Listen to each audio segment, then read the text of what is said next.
On a été surpris par quelques joueuses au match aller, dont Studer et puis Jereben. Et puis même la grande Kiss qui avait marqué aussi pas mal de points, elle met quand même 12 points en 12 minutes. Donc la surprise a été deuxième effet.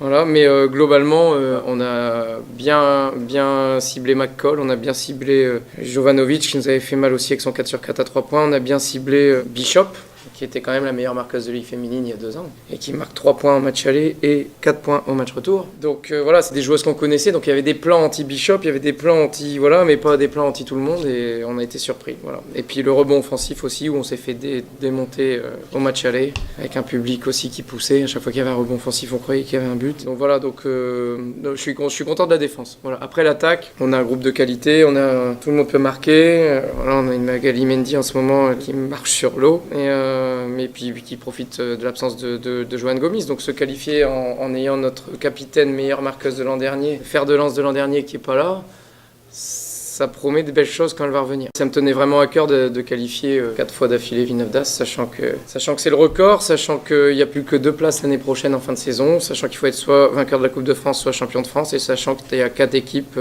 censées être supérieures à nous. L'Euroleague, ça va être c'est un objectif plutôt qualitatif. Voilà, il y a certaines joueuses qui sont venues, je pense à une fille comme Christelle Diallo, une fille comme Magali Mendy, une fille comme Chanté Evans. Evans et Mendy jouaient quand même en Ligue 2 il y a 3 ans. C'est des filles qui sont venues pour découvrir l'Euroleague et qui à un moment donné vont être à fond, mais c'est aussi pour les former. Moi, c'est un objectif plutôt qualitatif de prise d'expérience, de formation. Et la troisième chose, c'est l'aspect, à mon avis, financier par le fait qu'on s'assure 7 matchs à domicile. Donc, ce qui veut dire une salle remplie, ce qui veut dire les sponsors, ce qui veut dire l'exposition du club. Maintenant, le bémol, c'est que, comme j'ai dit, on est favori d'aucun match. On est sur des probabilités de prendre quelques cartons, à commencer par la semaine prochaine où on reçoit l'équipe la plus faible. Voilà, je rigole, hein, c'est Ekaterinbourg. Ce que je veux pas, c'est que l'Euroleague, où il risque d'avoir, à mon avis, plus de défaites que de victoires, ait un impact sur le championnat. Et physique et psychologique. Voilà. Il est clair qu'en Eurocup, on aurait gagné nos 6 matchs, je pense. On aurait eu des victoires tous les mercredis. Donc les défaites éventuelles du samedi auraient été limite digérées. Là, moi je l'ai connu pendant 4 ans. Quand on perd le samedi et qu'on reprend un 30 ou 20 ou 25 ou 40 le mercredi, il faut repartir.